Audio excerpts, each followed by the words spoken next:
আল্লাহ রাব্বুল আলামিন বলছেন, দুনিয়ার মানুষ ভালো করে বোঝো, ইন্নামাল মুমিনুন, দুনিয়ার বুকে আমি রব্বুল আমিন তাদেরকে ইমানদার বলে ডাক দিলাম।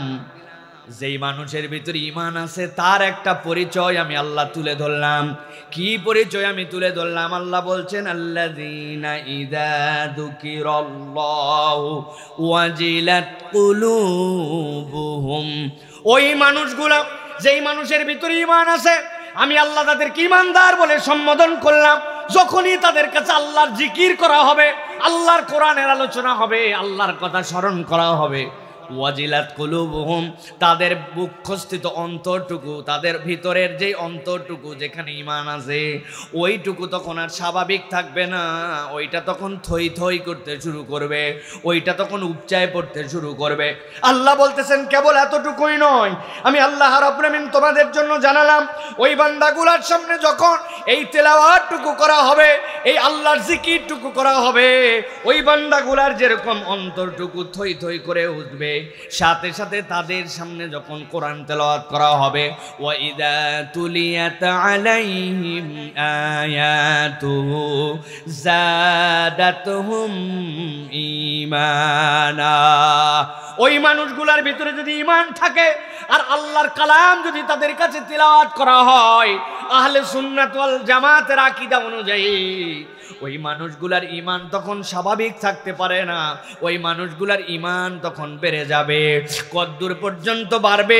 আমার আল্লাহ বলছেন, ওয়া আলা রাব্বিহিম ইয়াতাওয়াক্কালুন, বাড়তে বাড়তে এমন অবস্থা হবে ওই বান্দা আল্লাহ ছাড়া আর কারো প্রতি ভরসা করবে না।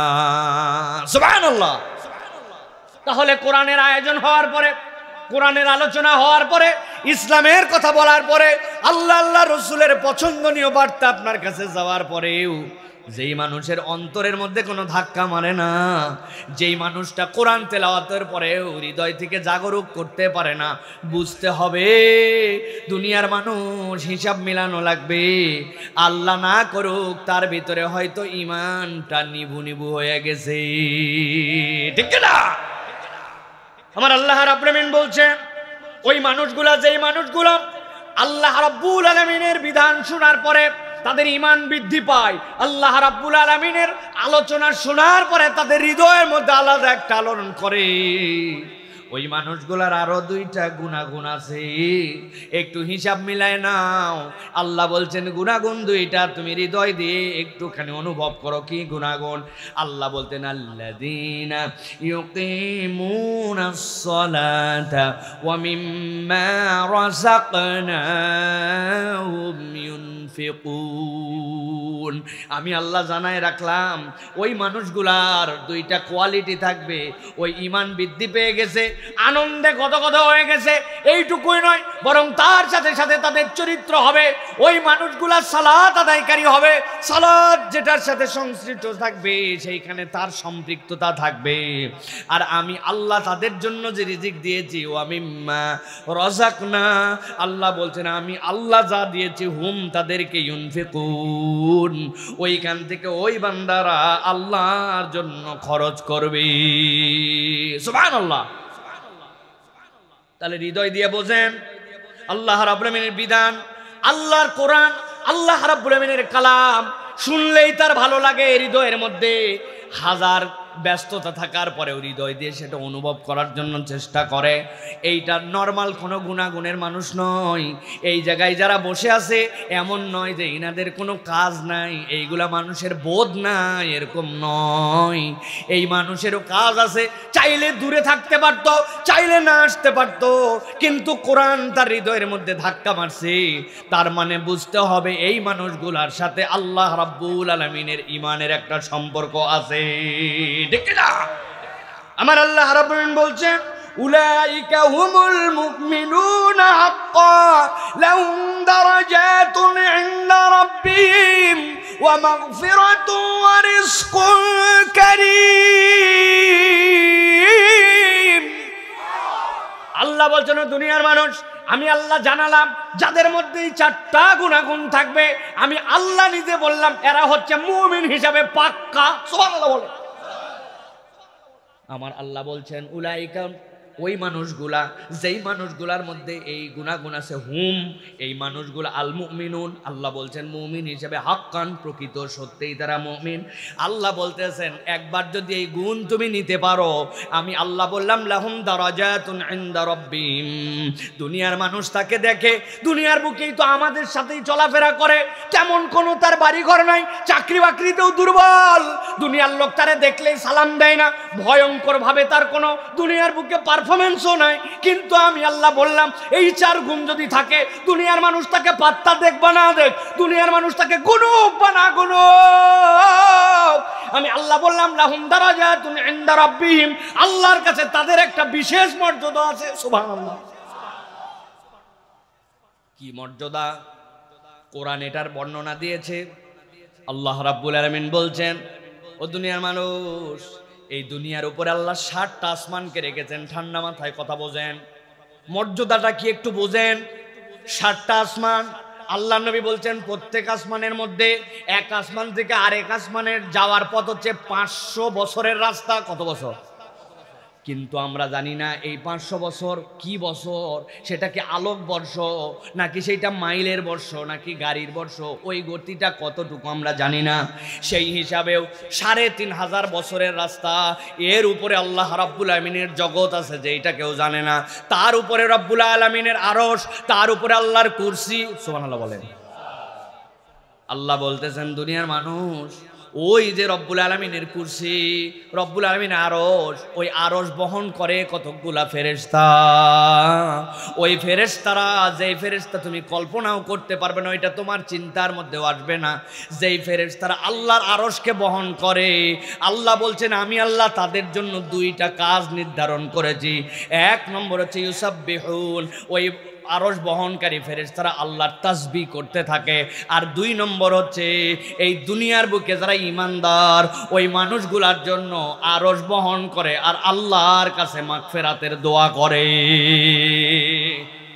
আমার আল্লাহ এই জন্য বলছেন লাহুম দারাজাতুন ইনদা রাব্বিহিম ওয়া মাগফিরাতুন ওয়া রিজকুন কারীম বান্দারে আমি রব্বুল আমিন তোদের জন্য জানায় রাখলাম আমি আল্লাহ তোদের জন্য কেবল মর্যাদাই দেই নাই আমি আল্লাহ তোদের জন্য ক্ষমারও ঘোষণা দিলাম আর আমি আল্লাহ তোদের জন্য সম্মানজনক রিজিকের দায়িত্ব নিয়ে নিলাম সুবহানাল্লাহ রিজকুন কারীম আল্লাহ বলছেন এমন সম্মানজনক রিজিক এটা তুই হিসাব করতে পারবি না তুই তো রিজিকের তালাশি করিস আর আমি আল্লাহ ঘোষণা দিয়ে দিলাম এরা হচ্ছে প্রকৃত মুমিন এদের ক্ষমার দায়িত্ব আমার রিজিকের দায়িত্ব আমার মর্যাদা দেওয়ার দায়িত্ব আমি আল্লাহ সুবহানাল্লাহ আপনি হৃদয় দিয়ে অনুভব করলে আপনার ভিতরে আলোড়ন চলে আসবে আরে কোরআনের কথা শুনলে আল্লাহর জিকির শুনলে আমার ভিতরটা আনন্দিত হয় কোরআনের কথা শুনলে আমার ঈমান বৃদ্ধি পায় আমার আরো শুনতে মন চায় আর আমি আল্লাহ রাব্বুল আলামিনের জন্য সালাতে গাফলতি করা ছেলে না আমি দুনিয়া একদিক সালাতের দিকে আমি আসি ইসলামের যারা সালাতের পক্ষের লোক আমি তার পক্ষে আসি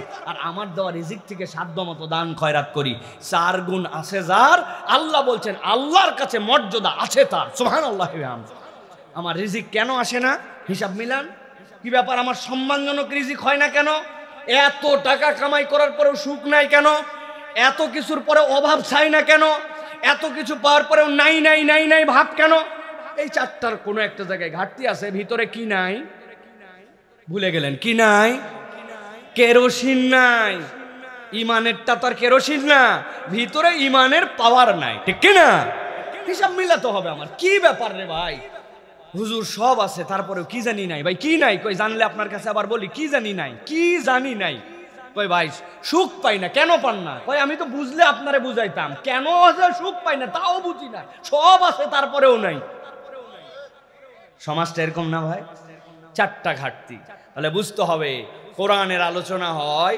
আপনাকে টানে না আল্লাহর তেলাওয়াত হয় আপনার ঈমান বাড়ে না সালাতের ওয়াক্ত পার হয়ে যায় আপনার সালাতের ডেডিকেশন নাই মনোযোগ নাই আপনি সালাতটা আল্লাহর জন্য নিবেদিত প্রাণ হয়ে আদায় করেন না কোন রকম আউলা ঝাউলা মার্কা সালাত আছে না ভাই বাপরে জোরে জোরে রুকু, বাপরে জোরে জোরে সিজদা, 2 রুকু সিজদার মধ্যে হাতে কোনো সময় নাই, এত পেরেশানি। হ্যাঁ, 2 সিজদার মধ্যে টাইম নাই। মসজিদে পড়লে, লোকের সামনে পড়লে তাও ধীর স্থির পাওয়ার পরে, আর ব্যক্তিগতভাবে পড়লে তো ওরে বাবারে বাবারে বাবা, ওই সময় গতিয়ে ঝড় উঠায় ফেলে। এরকম মুসল্লি কি টাঙ্গাইলে আসেনি ভাই? একটু বুঝে বলেন আর একবার, আসেনি ভাই? খবরদার আর আসে জানি বলেন না, বলেন আমরা। ও আসে মানে কারা? তারা উনারা কারা? আমরা। আসে বলতে কি মজা লাগে। অমুক অমুক, উত্তর পাড়ার এই, দক্ষিণ পাড়ার অমুক আছে, অমুক আছে। আরে অমুক না, হে অমুক তো আমি। আসে মানে আমরা। প্রিয় ভাইয়েরা, তাহলে আজকে আমরা এই যে এখানে চলে আসলাম কোরআন শোনার জন্য, এটা আমাদের ঈমান বাড়ানোর একটা ট্যাবলেট, ঠিক কিনা? আল্লাহ রাব্বুল আমিন যেন আমাদের এই আশাকে, আমাদের এই বসাকে, আমাদের এই আয়োজনকে যেন আল্লাহ রাব্বুল আমিন কবুল করেন, বলেন আল্লাহুম্মা আমিন। তাহলে আমরা কোরআনুল কারীম থেকে, যেহেতু তাফসীর মাহফিল বলেছেন, আমি আপনাদের কাছে ঘন্টাখানিক কথা বলবো নিয়ত করেছি। আমি আপনাদের এখানে উঠেছি 9:30টায়। ইনশাআল্লাহ আমি ঘন্টাখানিক আপনাদের কাছে কথা বলার জন্য চেষ্টা করবো। এরপরে আশাবি ভাই আসবেন ইনশাআল্লাহ। বেশি রাত করে আপনাদেরকে কষ্ট দেওয়া হবে না। আজকে যারা এই তাকবীর মিস করছে, এরা আগামী 1 বছর পস্তাবে, ঠিক কিনা? তাকবীরের ধ্বনি শয়তান পছন্দ করে না, ঠিক কিনা? এই জন্য সব মানুষ তাকবীর দিতে পারে না, সব দলও তাকবীর দিয়ে তার মিছিল শুরু করতে পারে না, ঠিক কিনা? ইনশাআল্লাহ আগামীর বাংলাদেশ ইসলামের বাংলাদেশ, আগামীর বাংলাদেশ কোরআনের বাংলাদেশ, আগামীর বাংলাদেশ আল্লাহু আকবারের বাংলাদেশ। ওই ইসকন আর হিন্দুত্ববাদের কর্মীরা যতই লাফাক না কেন, আল্লাহু আকবারের সৈনিকরা বেঁচে থাকা পর্যন্ত এই বাংলাদেশে ইনশাআল্লাহ হিন্দুত্ববাদ কায়েম হবে না, ইসকন রাজত্ব করতে পারবে না, ঠিক কিনা? এর জন্য যুবকদেরকে তৈরি হতে হবে, ঠিক কিনা? কারণ এই মুরব্বীরা ফেল, 50 বছর পরীক্ষা দিয়ে ফেল করছে তারা। কারণ 1 কাপ চা আর 1 বিড়ি দিয়া ইমান বেঁচে ভালাইছে আগের রাত থেকে, পরের দিন যায় ধাবাস করে মাইরে দিয়েছে চা বরাবর, ঠিক কিনা? এজন্য মুরব্বী আর চলবে না। উনাদেরকে ধাক্কায় আমরা সামনে নিব, সম্মান করব, কিন্তু এইগুলো আর সামনে দিলে আমাদের আর এই দেশ আগানো সম্ভব না।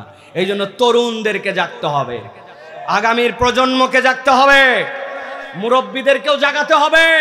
তাদেরকে সাথে নিয়ে জান্নাতে যেতে চাই। আল্লাহর জান্নাত ছোট নয়, কাউকে বাদ দিয়ে আমরা জান্নাতে যাব না, ঠিক কিনা? হয় আপোষে আপোষে যাবি, না হলে গেডি ধরে নিয়ে যাবে। আপনার বাচ্চা বহুত বড় সফর করে আসছে, অথবা সেই পড়ালেখা করছে, পড়ালেখা কইরা রাত 2টার সময় ঘুমাইছে। কয়টা? কথা বলেন, আল্লাহ মাফ করুক, কথার কথা ভোর 4টার সময় আগুন লাগছে। কয়টার সময়?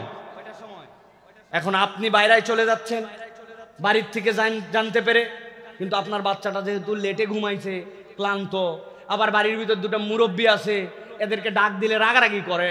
এই জন্য আপনি চিন্তা করছেন, আল্লাহ আমি বাড়ায় যাই, ওরা থাক, যেহেতু ক্লান্ত।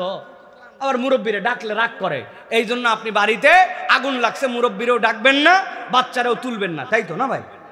যারা যারা তুলবেন না তারা হাত তোলেন, নাকি তুলবেন না? উঠলে কই সে লাত্তি মারবেন, এই বুড়া ওঠ, ব্যাক করলে এখন ঘুমানোর সময় ওঠ বেটা, আগুন লাগছে বেটা, এক্ষুনি পড়ে যাবে। আমি উঠবো না বাবা, যা হয় থাপ্পড় লাগালে ব্যাক কল কোথাকার, বাইরে যায় তারপরে যা হয় হবে, ঠিক কিনা? এখন কথা হচ্ছে, আপনি জান্নাতে যাইতে চাবেন না, আমরা ছাইড়ে দেবো নাকি? কুইলা গুতায় সবগুলো জান্নাতে নিয়ে যাওয়া লাগবে, ঠিক কিনা? লাইনে আনা লাগবে ওনারে। আল্লাহর আইনের পক্ষে আপনাকে থাকতে হবে। বহুদিন ধারিবাজি করছেন, বহুদিন আপনি 2 নম্বরই করছেন, বহুদিন অমুক নেতা তমুক নেতার পিছে দৌড়াইছেন, আর কোন নেতার পিছে আপনি দৌড়াতে পারবেন না। আগামীর বাংলাদেশে মুহাম্মদ সাল্লাল্লাহু আলাইহি ওয়াসাল্লামের অনুসারী যারা, আল্লাহর আইনের পক্ষে যারা, তার পক্ষে আপনাকে দৌড়াতে হবে, ঠিক কিনা? হয় আপোষে, না হয় দাবরানিতে, যে কোনো একটা। রাজি আছেন তো ইনশাআল্লাহ? রাগ করতেছেন না তো আপনারা? রাগ করেন একটু, কতদিন রাগ করবেন না, একটু রাগ করেন এখন থেকে, আর এরকম করে একদম ঠান্ডা ঠান্ডা হয়ে থাকেন। আল্লাহ আমাদেরকে বোঝার তৌফিক দান করুক। চলেন তাহলে আমরা কোরআনুল কারীমের মধ্যে প্রবেশ করব। একটা জবানও বন্ধ রাখবেন না, সকলে আনন্দ চিত্তে বিতাড়িত শয়তান থেকে আশ্রয় প্রার্থনা করে সরাসরি আমরা কোরআনুল কারীমের মধ্যে প্রবেশ করি। আমার সাথে পড়েন সকলে, আউযু বিল্লাহি মিনাশ শাইতানির রাজীম, বিসমিল্লাহির রাহমানির রাহিম। ইন্নাল মুত্তাকিনা ফি জান্নাতিন ওয়া উয়ুন উদখুলুহা বিসালামিন আমিনিন ওয়া নাযা'না মা ফি সুদুরিহিম মিন গিল্লিন ইখওয়ানান আলা সুরুরিম মুতাকাবিলিন।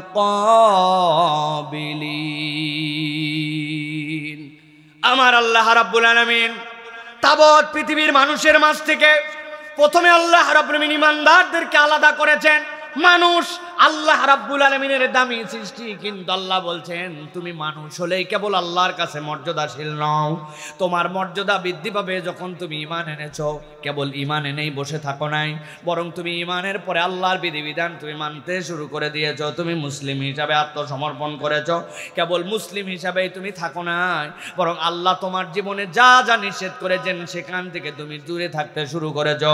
আল্লাহ বলছেন আমার এই প্রিয় বান্দাগুলার নাম হচ্ছে মুত্তাকি। আমি আল্লাহ রাব্বুল আলামিন জানালাম ইন্নাল মুত্তাকিনা ফি জান্নাতিন ওয়া উয়ুন।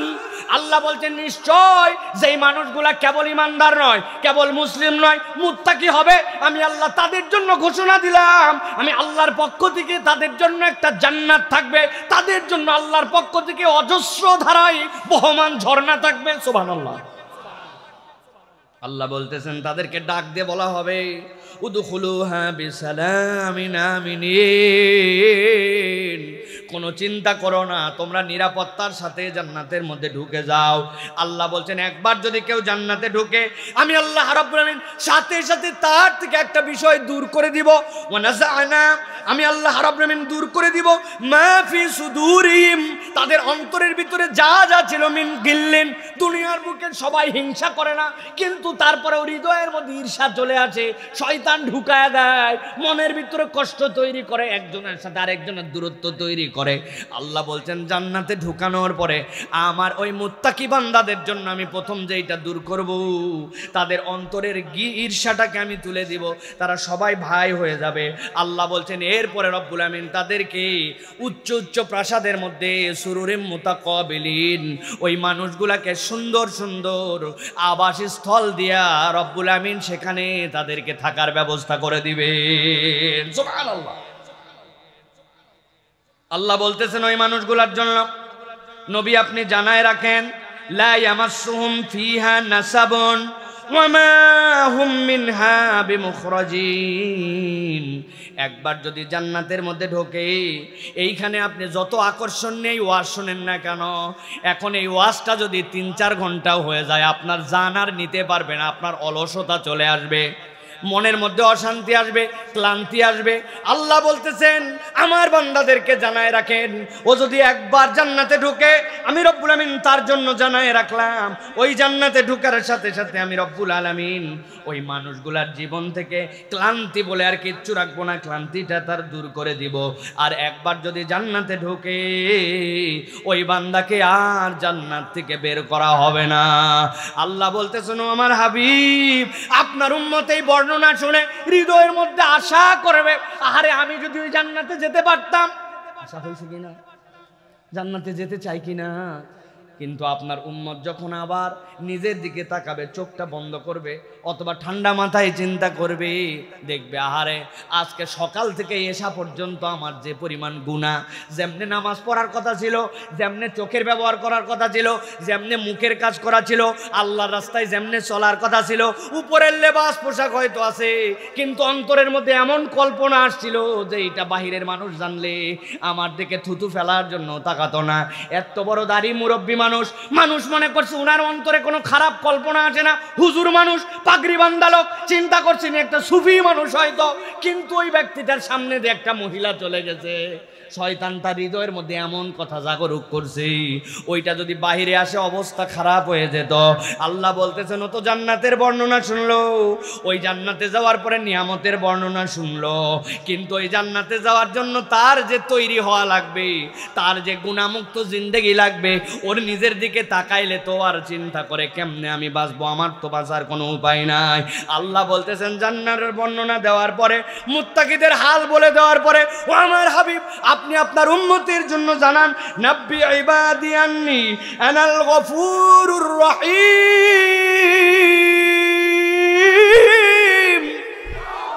আমার বান্দাকে আপনি খবর দিয়ে দেন, ওই বান্দার কাছে এই বার্তাটা পৌঁছায় দেন, ওই বান্দা তোর জীবনে যত গুনাহ থাক না কেন আমি রব্বুল আমিন তোকে দেখতে চাই, একবার যদি তুই আমার কাছে ফেরত আসিস, আমি রবকে তুই গফুর ক্ষমাশীল রাহিম দয়াময় হিসাবে তুই পেয়ে যাবি।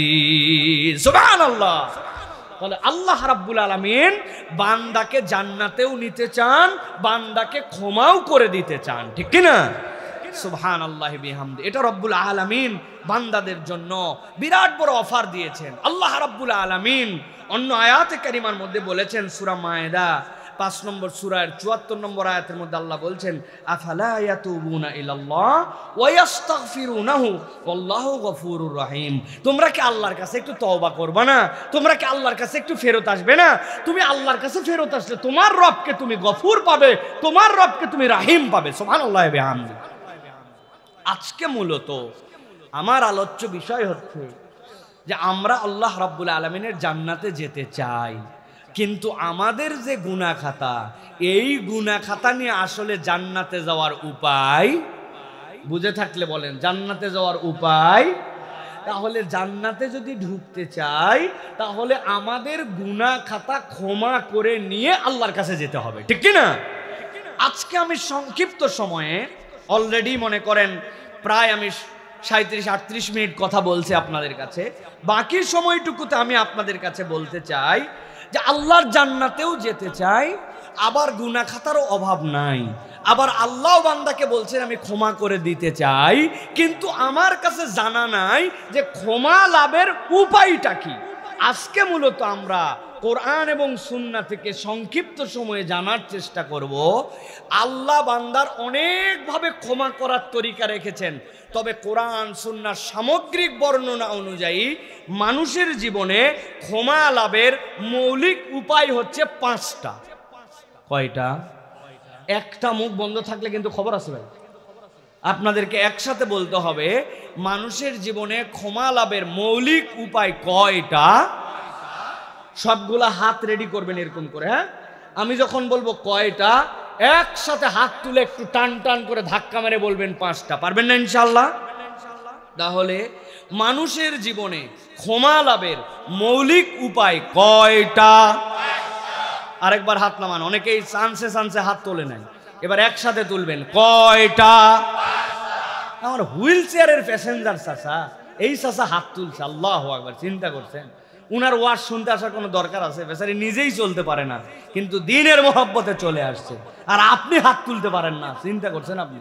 তাহলে আল্লাহর জন্য ক্ষমা লাভের মৌলিক উপায় কয়টা? মাশাআল্লাহ। এই হচ্ছে শ্রোতা, আমি এই যে কষ্টগুলো আপনাদেরকে দেই, এটা ফাও ফাও দেই না, আমার একটা টার্গেট আছে ওয়াজ করার ভাই। ওয়াজের টার্গেট হচ্ছে এই ওয়াজটা দুবাইলের এই অঞ্চলে যারা শুনতেছেন মাঠে থাকবে না, এই ওয়াজটা যেন বাড়িতে যায়, ঠিক কিনা? কারণ আমরা প্রচুর ওয়াজ এদিকে করি, দিনেও মাহফিল হয়, রাত্রেও মাহফিল হয়। আপনারা যাওয়ার পরে পরের দিন এই যে পাশের চায়ের দোকানে বসে বসে আলোচনা করবে। গতকালকে একটা বক্তা ছিল ফাটাফাটি, একজন বলছে ভাই গতকালকে আমি ওয়াজে থাকতে পারিনি ভাই, কাজে ছিলাম। বক্তা কি ফাটালো? বলছে তা বলতে পারবো না, কিন্তু ফাটাইছে। কি ওয়াজ করলো, ফাটালো, আর আপনি এটা মনে রাখতে পারলেন না? এই ওয়াজ আর চলবে না, যা ওয়াজ সাথে নিয়ে যেতে হবে। মনে থাকবে তো ইনশাআল্লাহ? চলেন তাহলে আমি সংক্ষিপ্ত সময়ে বলার চেষ্টা করি যে ক্ষমা লাভের মৌলিক উপায়, অনেক উপায় আছে কিন্তু মৌলিক উপায় হচ্ছে 5টা। আমরা এইটা জানবো এবং আল্লাহর কাছ থেকে ক্ষমা লাভের জন্য আজকের থেকেই চেষ্টা করব ইনশাআল্লাহ। চলেন তাহলে 1 নম্বরে বান্দা কিভাবে ক্ষমা পেতে পারে। বান্দার 1 নম্বর ক্ষমা লাভের উপায় হচ্ছে ঈমান এবং নেক আমল। যেই বান্দার সাথে ঈমান যুক্ত হয়ে যাবে আর ঈমানের সাথে নেক আমল যুক্ত হয়ে যাবে, ওই বান্দাকে আল্লাহর কাছে ক্ষমা চাওয়া লাগবে না, আল্লাহ অটোমেটিক তার আমল নামা থেকে গুনাহগুলা ডিলিট করে দিবেন। আমার কথা নয়, আল্লাহ রাব্বুল আমিন বলছেন ওয়া'দাল্লাহুল লাযীনা আমানু ওয়া আমিলুস সালিহাতি মিনহুম মাগফিরাতাও ওয়া আজরান আযীমা। আমার আল্লাহ রাব্বুল আমিন বলছেন, দুনিয়ার মানুষ তোমরা তোমাদের ফ্যামিলির সাথে ওয়াদা করো, স্ত্রীর সাথে ওয়াদা করো, সন্তানের সাথে ওয়াদা করো, কিন্তু সব সময় তোমরা ওয়াদা রাখতে পারো না। সন্তান মোবাইল করছে, আব্বা কোথায়, তাড়াতাড়ি বাড়িতে আসো। কয় বাজান আমি বাজার করতে আসছি। বলে বাপ আসার সময় আমার জন্য একটা ললিপপ আনবে আর আমার জন্য একটা চিপস আনবে। বাপ তালে তালে সাথে সাথে সন্তানকে বলছে টেনশন করিস না, চকলেট নিয়ে আসবো, টেনশন করিস না, চিপস নিয়ে যাব। কিন্তু বাজারের তালে তালে চলতে চলতে বাপ অনেক সময় এই চকলেট আনার কথা, এই চিপস আনার কথা ভুলে যায়। আমাদের জীবনে এরকম হয় কিনা ভাই? এইবার খালি আল্লাহ দিলে ভালো করে আবাদ হোক, আমার যদি ভালো করে ধানটা উঠে, এবার বউরে বলছে তোমার যত টাকা দামের শাড়ি লাগুক আর তোমার জন্য চেষ্টা করবো অন্তত হাতের বালাটা চিকন হয়ে গেছে, মোটা একটা সোনার বালা এবার দিয়ে দিব। কিন্তু স্বামী হঠাৎ করে ধান ওঠার আগে খবর পাইছে সোনা আর আগের রেটে নাই 2,02,000। তখনই চিন্তা করছে যা হয় হোক, বলা লাগে তাই বলছি, ঠিক কিনা? প্রিয় ভাইয়েরা, আমি বুঝানোর জন্য বললাম এই ওয়াদাও আপনার রাখা উচিত, ইমানদার রাখবে। কিন্তু আল্লাহ বলছেন মানুষ হিসাবে অনেক ওয়াদা করে, ওয়াদা রাখতে পারে না। কিন্তু আমি আল্লাহ তোর সাথে একটা ওয়াদা করলাম রে বান্দা, আল্লাহর ওয়াদা কখনো মিস হয় না।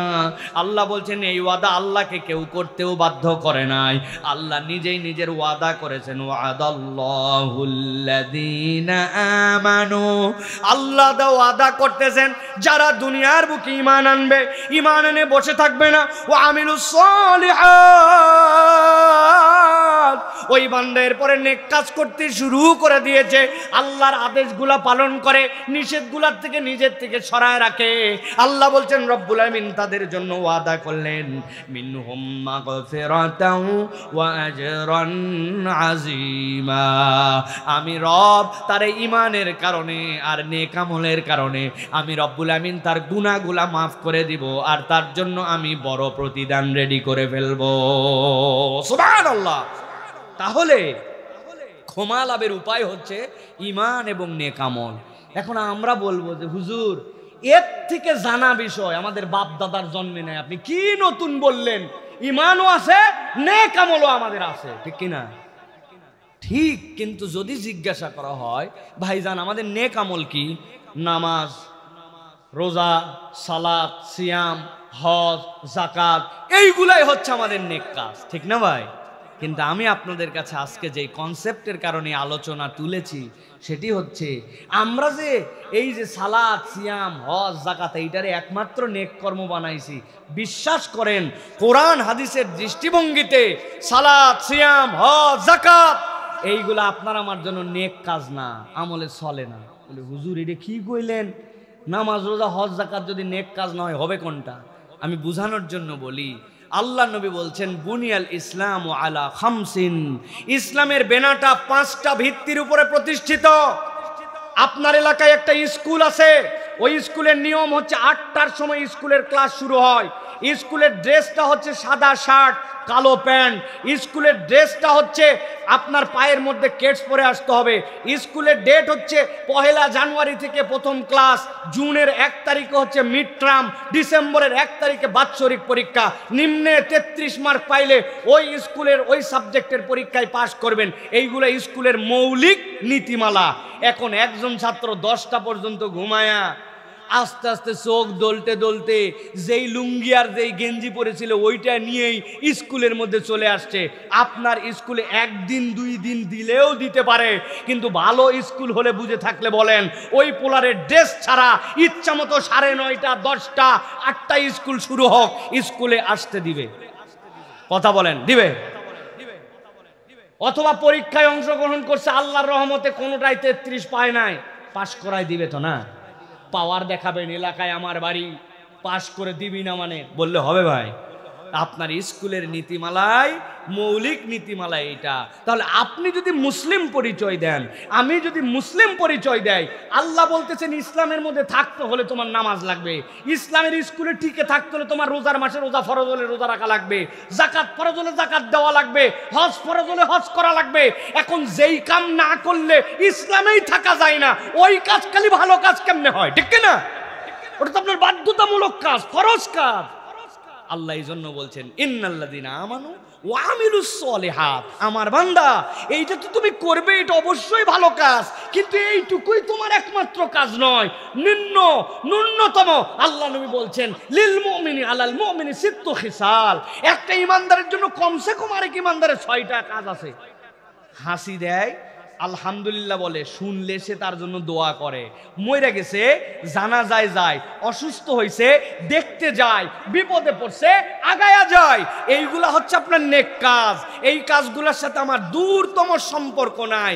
আমি একটা লোককে আল্লাহর দিকে ডাকি না, বিপদে পড়লে সাহায্য করি না, মুখ দিয়ে সত্য কথা বলি না, আমি কখনো মানুষের কল্যাণ কামি না, আমি আমার ভাইদের জন্য, আমার জন্য, ইসলামের জন্য কোনো ডেডিকেশন নাই। আমি মনে করছি নামাজ রোজা খালি পড়ছি, আমি কাজ একদম কভার দিয়ে ফেলছি। ভাই, আল্লাহ এই জন্য বলছেন তুমি ওই মৌলিক কাজের সাথে কিছু নেক আমল তোমার জীবনে যুক্ত করো, আমি আল্লাহ ঘোষণা দিলাম লাহুম মাগফিরাতুন ওয়া আজরুন আযীমা, আমি রব্বুল আজরান আযীমা, আর আমি রব্বুল আমিন তার জন্য অটোমেটিক ক্ষমা করব, আর অটোমেটিক আমি রব্বুল আমিন তার জন্য বড় নিয়ামত রেখে দিব। সুবহানাল্লাহ। তাহলে আমার নেক আমল বাড়াতে হবে। আমার যদি নেক আমল না বাড়াই তাহলে আমার জন্য বিপদ। মসজিদে 5 মিনিট আগে আসতে পারি না, আহারে এত ব্যস্ততা, জীবনে ঢুকে দুখুলুল মসজিদ 2 রাকাত পড়ি না, আমি নামাজের জন্য অপেক্ষা করি একবারে টাই কতকামাতিস সালাহ, এরপরে বাইরে জুতা ফালায় দে ভিতরে দৌড়। এর আগে আমার 2 রাকাত এক্সট্রা সালাত নাই, আমার তাহিয়াতুল ওযুর সালাত নাই, সালাতের পরে আসসালামু আলাইকুম রাহমাতুল্লাহ আসসালাম, এরপরে হাত মাইরে দিয়ে চলে গেলাম। না সুন্নত আছে, না নফল আছে, না আসকার আছে, সালাতের কতগুলো দোয়া তাসবিহ আছে, হাতে সময় নাই। কেননা দেখে আসছিলাম বাইরে বাংলাদেশের খেলা হচ্ছে, আর মাত্র 12 বল 4 উইকেট হাতে আছে, কিরকম বাম্পার মায়ের হবে এইটা দেখার জন্য উনি শিশুর কাঠে দৌড়াইয়া টিভির দিকে আর মোবাইল দেখতে একামতের সময় দেখে বন্ধ করে ঢুকে সালাম ফেরানোর প্রথম আমল হাতের মোবাইল দেখা আছে। ভাই, এই জন্য আমি বললাম জান্নাতেও যেতে চাই, ক্ষমাও নিতে চাই। এই জন্য বলবো প্রিয় ভাইরা, ইমানের সাথে হিসাব করে করে আমাদের নেক আমল বাড়াতে হবে, ঠিক কিনা? বয়স বেড়ে গেল ভাই, ও ভাই, আমি ফেক কথা আপনাদেরকে বলতেছি না, শোনানোর জন্য বয়স বেড়ে গেল। আত্মসমালোচনা করেন। 60 বছর বয়স, 70 বছর বয়স, 30 বছর বয়স, মক্তবে থাকা অবস্থায় 10টা সূরা মুখস্থ করছিলাম, আলাম তারা থেকে সূরা নাস। এরপরে আমার জমি হয়েছে, এরপরে আমার বাচ্চা হয়েছে, এরপরে আমার বিয়ে শাদী হয়েছে, মানুষের দোকানে কাজ করতাম, নিজের দোকান হয়েছে, ভিটা মাটি ছিল না, জমি জিরাত হয়েছে, বাচ্চা কাচ্চা বড় হয়ে কামাই রোজগার করতে শিখছে, এলাকার মধ্যে সম্মান বাড়ছে, অনেক বাড়ছে, বাড়তে বাড়তে অনেক দূর গেছে। কিন্তু যেই 10টা সূরা মুখস্থ করছিলাম, বিগত 40 বছরে 11 নম্বর সূরা মুখস্থ হয় নাই, সানার অর্থ জানা হয় নাই, দুআই কুনুতের অর্থ জানা হয় নাই। বয়স বাড়ছে, আমল বাড়ে নাই। হিসাব মিলান। আল্লাহ রাব্বুল আমিন বলছেন ক্ষমা তো পেতে চাও, ফাও তো না। ইন্নাল্লাযীনা আমানু ওয়া আমিলুস সলিহাত, ঈমানের সাথে আমলে সালেহ করো, আমি আল্লাহ অটোমেটিক তোমাকে মাফ করে দেব। সুবহানাল্লাহি ওয়া বিহামদিহি। আর আল্লাহ রাব্বুল আমিন বলছেন যখন কোনো মানুষ গুনাহ মাফের উদ্দেশ্যে ইস্তেগফার করবে আল্লাহ রাব্বুল আলামিনের কাছে, আল্লাহ রাব্বুল আমিন তার জন্য দ্বিতীয় তার গুনাহ মাফের দরজা খুলে দিবেন। তাহলে 1 নম্বর হবে ঈমান এবং নেক আমল, 2 নম্বর হচ্ছে আল্লাহর কাছে ইস্তেগফার। বলেন আল্লাহর কাছে কি? একসাথে সবাইকে বলতে হবে কি? চলেন আমার আল্লাহ রাব্বুল আলামিন কি বলছেন দেখেন, সূরা নিসা 110 নম্বর আয়াত। আল্লাহ রাব্বুল আলামিন তাবৎ পৃথিবীর মানুষের জন্য বলছেন, وَمَن يَعْمَلْ سُوءًا أَوْ يَظْلِمْ نَفْسَهُ ثُمَّ يَسْتَغْفِرِ اللَّهَ يَجِدِ اللَّهَ غَفُورًا رَحِيمًا। আমার আল্লাহ রাব্বুল আলামিন বলছেন, তোমাদেরকে মানুষ হিসেবে সৃষ্টি করা হলো, ভুল ভ্রান্তি তোমাদের জীবনে থাকবেই, অপরাধ তোমাদের জীবনে থাকবেই। তোমার জীবনটাকে হাজার চেষ্টা করার পরেও শয়তান যেহেতু তোমাকে ধোকায় ফেলবে, অপরাধ হয়ে যাবে। আমার বান্দা ঘাবড়ায় যাস না, আমার বান্দা ভয় পেয়ে যাস না। আমি আল্লাহ রাব্বুল আলামিন তোর জন্য অফার দিলাম, ওয়ামাই আমাল সুআন, তোমাদের মধ্যে যে কেউ কোনো ভুল করে ফেলবে, গুনাহ করে ফেলবে, অপরাধ করে ফেলবে, সেইটা হতে পারে নফসের তাড়নায়, হতে পারে শয়তানের ওয়াসওয়াসায়, হতে পারে তার কোনো ভুলভ্রান্তির কারণে। আল্লাহ বলতেছেন আউ ইয়াজলিম নাফসাহু, অথবা তার অন্তরের প্রতি সে জুলুম করে ফেলেছে। আল্লাহ বলছেন ওই মানুষগুলা সাথে সাথে আল্লাহর কাছে যেন একটু ফেরত আসে। তোর যত অপরাধ থাকুক না কেন, তোর যত ভুলভ্রান্তি থাকুক না কেন, তুই অন্তরের প্রতি যতই জুলুম করিস না কেন, আমি আল্লাহ বললাম সুম্মা ইয়াস্তাগফিরিল্লাহ, এরপরে আল্লাহর কাছে ইস্তেগফার করতে শুরু করে, আল্লাহর কাছে ক্ষমা চাইতে শুরু করে। এরকম নয় ওই বান্দা কেবলমাত্র ঠোঁট দিয়ে উচ্চারণ করে না, আল্লাহর কাছে সে ইস্তেগফার করে, মানে রব্বুল আমিন আমি তোমার কাছে ক্ষমা চাচ্ছি, তোমার কাছে আমি সরি হচ্ছি, তোমার কাছে আমি নতজানু হচ্ছি। আমার আল্লাহ বলছেন ইয়াজিদিল্লাহ গফুরুর রহিমা, আমার ওই বান্দা ওই ইস্তেগফারের কারণে আল্লাহ রাব্বুল আমিনেরকে গফুর পাবে, ক্ষমাশীল পাবে, আল্লাহকে সে দয়াময় হিসাবে পেয়ে যাবে। সুবহানাল্লাহ। অতএব প্রিয় ভাইয়েরা, আমরা দুনিয়ার বুকে যাই করি না কেন, যত অপরাধী আমাদের থাকুক না কেন, আমাদেরকে মনে রাখতে হবে আল্লাহর কাছে আমাকে স্মরণ হওয়া মাত্র ইস্তেগফারের হালতে যেতে হবে। আর কোনো বান্দা যদি একবার আল্লাহর কাছে ইস্তেগফারের হালতে চলে আসে, ওই বান্দা যদি আল্লাহর কাছে ক্ষমা চাওয়ার মতো চাইতে পারে, আল্লাহ রাব্বুল আমিন তার জীবনের সব পাওয়াগুলাকে মিটায় দিবেন। বোনাস হিসাবে তার জীবনে 3টা নিয়ামত আল্লাহ দান করে দিবেন। 1 নম্বরে আল্লাহ রাব্বুল আমিন তার দুশ্চিন্তা থেকে মুক্ত করে দিবেন। 2 নম্বরে তার রিজিকের টেনশন থাকবে না। 3 নম্বরে আল্লাহ রাব্বুল আমিন বান্দার যত কঠিন অবস্থা থাক, ওই কঠিন অবস্থা থেকে আল্লাহ বান্দাকে উদ্ধার করে দিবেন, যদি বান্দা হালতটা ইস্তেগফারের বানায়। সুবহানাল্লাহ। এই জন্য প্রিয় ভাইয়েরা, আমাদের সালাফরা বলতেছেন আমার নবীর কোনো গুনাহ খাতা ছিল না, নবীরা মাসুম ছিলেন, গাইডেড বাই আল্লাহ, গুনাহ করার কোনো চান্সই নাই। কিন্তু তারপরেও নবীজি সাল্লাল্লাহু আলাইহি সাল্লাম প্রত্যেক দিন 70-এর ঊর্ধ্বে 100 বার পর্যন্ত আল্লাহর কাছে ইস্তেগফার করতেন। কেন করতেন? কেননা ইস্তেগফার কেবল আল্লাহর কাছে মাপ চাওয়ার জন্যই নয়, বরং বান্দা ইস্তেগফারের দ্বারা নিজের মর্যাদাটা আল্লাহর কাছে বাড়ায় নিতে পারে। সুবহানাল্লাহ। কত আউল ফাউল কথা বলি, কিন্তু সারাদিন ইহতিসাব করে করে আমরা যদি আল্লাহর কাছে ক্ষমা চাই, রব্বুল আলামিন ইহতিসাবওয়ালা বান্দাকে পছন্দ করেন। সুবহানাল্লাহ।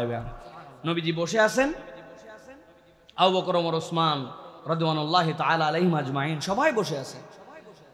জান্নাতের শুভ সংবাদপ্রাপ্ত সাহাবীরা বসে আছেন। নবীজি বললেন এখন যে আসবে সে জান্নাতি। লোকজন একটু চিন্তা করছে, সুবহানাল্লাহ, কে আসে রে, কোন সৌভাগ্যবান দেখি তো। তাকায় দেখে অত পপুলার সাহাবী না, বিখ্যাত মানুষ নন। নবীজির সাহাবী সবাই বিখ্যাত, কিন্তু পরিচিতির দিক দিয়ে ওরকম না। আল্লাহু আকবার। সাহাবীরা চিন্তা করছে এই লোকটাকে নবী জান্নাতি বলে দিল, আহা কি সৌভাগ্য। সাহাবীরা ওই দিনের মতো পার হয়ে গেছে। পরের দিন রাসূলুল্লাহ সাল্লাল্লাহু আলাইহি ওয়াসাল্লাম আবার বলছেন একজন আসবে সে জান্নাতি। লোকজনের মনে পড়ছে, ওহ গতকালকে তো নবীজি একজনরে বলছিলেন, আজকে জানি কারে বলেন। আশ্চর্য হয়ে তারা দেখছে গতদিনও যেই লোক আসছে আজকেও সেই লোক আসছে। সুবহানাল্লাহ। উনারা তখন নড়ে চড়ে বসছে যে কি রে, এই লোক কে রে, একটু খোঁজ খবর নাও তো। যাই হোক, তারপরে 2 দিন আল্লাহ নবী বলছেন ভাগে ভাগে হয়তো মিলে গেছে। তৃতীয় একদিন নবীজি বলছেন এখন যে আসবে সে জান্নাতি। লোকজন এবার একটু সতর্ক হয়েছে, আল্লাহ কে জানি আজকে। দেখি আল্লাহু আকবার, উপর্যুপরি 3 দিন একই ব্যক্তি আসছে, সুবহানাল্লাহ। তখন সাহাবাই কেরাম টেনশনের মধ্যে নিচে, কি এমন আমল যেই কারণে এই লোক জান্নাতি? নবীজি ব্যাক টু ব্যাক 3 দিন বললেন। একজন সাহাবী বুদ্ধি করে রাত্রেবেলা ওনার বাড়িতে মেহমান হয়েছে, যাই বলছে, ভাই আজকে আপনার বাড়িতে একটু মেহমানদারি করতে হবে, আমার একটু ঝামেলা আছে, আপনার কাছে একটু থাকা লাগবে। ও সুবহানাল্লাহ, সাহাবীরা মেহমান পাইলে খুশি হয়ে যেতেন, কেননা মেহমান তার রিজিক নিয়ে আসে। তারা এটা বুঝতেন, মেহমান আল্লাহর পক্ষ থেকে তার বাড়িতে রিজিক নিয়ে আসে। ওই বাড়ির প্রতি রহম না থাকলে আল্লাহর মেহমান ওই বাড়িতে যায় না, সুবহানাল্লাহ। এখন উনি রাত্রেবেলা আসে, খাওয়া দাওয়া তো যেমন তেমন, আর চিন্তা করছে, তুমি কি কাজ করো জন্য ভাই 3 দিন আল্লাহ নবী জান্নাতি বলছে, আজকে দেখে ছাড়বো। উনি খাওয়া দাওয়া করায় উনারে রুমে দিয়ে উনি চলে গেছে। এই বেচারি শুয়ে আছে, কিন্তু জায়গায় শুয়ে আছে, কান খরগোশের মতো খারাপ, কি করে দেখি তো। রাত পার হয়ে গেল, দেখে সুবহানাল্লাহ পাশের রুমে যিনি সাহেব দাওয়াত, উনি দেখি আল্লাহর বান্দা 3 দিনের জান্নাতের ঘোষণা পাইছে, এ দেখি নাক ডাকানি দিয়ে ঘুম, এ ঘুমকে সে ঘুম, ইনি সারা রাত জায়গা, কোনো টোটা কোনো শব্দ পায় নাই। ফজরের আজানের সময় উনি উঠছে, ইনিও উঠছে। উঠার পরে দুইজনে মসজিদে নববীতে যাচ্ছে। যাওয়ার সময় উনি বলছে, ভাই আমি মেহমান হয়েছিলাম আপনার বাড়িতে, কিন্তু বিনা কারণে না, আমার বাড়িতে খাওয়ার অভাব ছিল না, কিন্তু একটা জিনিস দেখার জন্য আসছেন। কি ভাই? আল্লাহ নবী পরপর 3 দিন আপনাকে জান্নাতি বলেছেন, তো আমি চিন্তা করছি কি আমল আছে আপনার, যে আমলের কারণে আমি আপনার কাছে একটুখানি দেখতে আসছি। হতাশ, সারা রাত দেখলাম ঘুমায় গেছে, না এক্সট্রা কোনো আমল। এই জন্য আমি মনে দুঃখ নিয়ে যাচ্ছি ভাই, বুঝলাম না কেমনে কি। সাহাবী বলছে, ভাই যা দেখছেন তাই, আমার এক্সট্রা তো কিছু নাই। যখন উনি চলে যাচ্ছে তখন ডাক দিছে, ভাই এদিকে আসেন, এদিকে আসেন। ভাই একটা কাজ আমি করি, এটা আমল কিনে? কই ওরে ভাই এটা শোনার জন্যই তো আসছি। বলেন, কই ভাই আমি যখন রাত্রে শুতে যাই, শোয়ার পরে দিনের বেলা দরবার, ব্যবসাপাতি, কেনাকাটা, লেনদেন, কথাবার্তা, বন্ধুত্ব, নানান জনের সাথে ঠোকাঠুকি হয়, কথা হয়, মনের মধ্যে দুঃখ হয়, ভালোবাসা হয়, নানান কিছু হয়। আমি রাত্রে শুয়ে শুয়ে আল্লাহকে বলি, আল্লাহ দুনিয়ার যার সাথে আমার মন ধরাধরি, দুঃখ, কষ্ট, ক্লেশ, আমি সব আল্লাহর জন্য, আল্লাহ সবাইকে ক্ষমা করে দিলাম। রব আমারও তো অপরাধের শেষ নাই, তুমি আমার রব হিসাবে আমারে মাফ করে দিও, আমি সবাইরে ক্ষমা করে দিয়ে শুই। সুবহানাল্লাহ। সাহাবী বলছে, পায়ে গেছি ভাই, নবী এমনি এমনি তোমারে বলে নাই, নাই রাত্রে তাহাজ্জুদ, নাই রাত্রে এক্সট্রা দান, নাই রাত্রে এক্সট্রা কোনো আমল, কিন্তু তুমি যে মানুষরে ক্ষমা করে দিয়া অন্তরটাকে বিমুক্ত করে আল্লাহর কাছে ক্ষমা ভিক্ষা করে সও, আল্লাহর নবী এই আমলের কারণে পরপর 3 দিন তোমাকে জান্নাতি বলছে। সুবহানাল্লাহ। এই জন্য আল্লাহ রাব্বুল আমিন বলছেন, ওয়া মান ইয়ামাল সুআন আও ইয়াজলিম নাফসাহু, তোমার যত ভুলই হোক অথবা অন্তরের মধ্যে থেকে তোমার নফসের প্রতি জুলুম করো, সুম্মা ইস্তাগফিরিল্লাহ, তুমি যদি ইস্তেগফার করার মতো আল্লাহর কাছে করতে পারো, ইয়াজিদিল্লাহ গফুরুর রহিমা, আল্লাহকে তুমি গফুর পাবে, আল্লাহকে তুমি রহিম পাবে। অতএব ক্ষমা লাভের জন্য 2 নম্বর উপায়, সব সময় নিজেকে ইস্তেগফারের হালতে নেওয়া। ঠিক না? তার মানে এইটা না গুনাহ করব ইস্তেগফার করব না, গুনাহ মুক্ত হয়ে ইস্তেগফারের জন্য আপনাকে চেষ্টা করতে হবে। রাজি আছে আমরা ইনশাআল্লাহ? তাহলে ক্ষমা লাভের উপায় কয়টা বলছি? কয়টা বাকি আছে? কয়টা চলবে? চলেন 3 নম্বরে। 3 নম্বরে কেউ যদি ক্ষমা পেতে চায়, আল্লাহ রাব্বুল আলামিন নবীর মাধ্যমে জানাচ্ছেন, ওই বান্দার জন্য আমল হবে তওবা। অনেকে গুলাই ফেলছি, ইস্তেগফার তো করলাম, আবার তওবা কি জিনিস? দুইটা কি এক কিনা? না না, ইস্তেগফার একটা হালত, তওবা আরেকটা হালত। তওবা কাকে বলে? আল্লাহ রাব্বুল আমিন কোরআনুল কারীমের মধ্যে বলছেন, ওয়া হুয়াল্লাযী ইয়াকবালুত তাওবাতা আন ইবাদিহি ওয়া ইয়াফু আনিস সাইয়্যাত ওয়া ইয়ালামু মা তাফআলুন।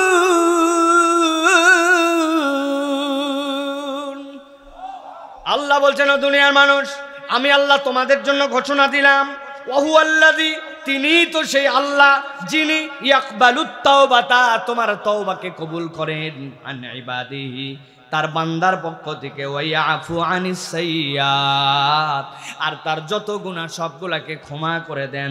ওয়াইয়ালামু মা তাফআলুন, তুমি দুনিয়াতে যাই করো না কেন সব খবর রাখেন কে? বললেন না সব খবর রাখেন কে? তাহলে আগে তো বললাম ইস্তেগফার, এখন তাহলে তওবার মানে কি? তওবার মানে হচ্ছে দুইটা। তওবার একটা মানে হচ্ছে আপনি আল্লাহর কাছে ফেরত আসছেন, আগের হালতে আপনি নাই। আর দুই নম্বরে তওবার 5টা রকন আছে, এই তওবার রকন বুঝে আপনি আল্লাহর কাছে ফেরত আসছেন। আমাদের সালাফরা বলতেছেন তওবা মানে ওই বান্দা অতীতের জন্য অনুশপ্ত, ওই বান্দা ভবিষ্যতে করবে না জন্য প্রতিজ্ঞাবদ্ধ, আর ওই বান্দা যে ভবিষ্যতে করবে না অতীতে যে করেছে তার জন্য অনুতপ্ত। এইটার জন্য মুখের মধ্যে স্বীকারোক্তি দিয়ে আল্লাহর কাছে ক্ষমা চায়, সাথে সাথে দুইটা আমল করে। ওই বান্দা যে অতীতে ভুল করেছিল ওইটার জন্য সে আল্লাহর কাছে কিছু সাদাকা করে, আর 2 নম্বরে অতীতের ওই ভুলের বদলে ভবিষ্যতে সে নতুন নতুন আমল তার জীবনে যুক্ত করে।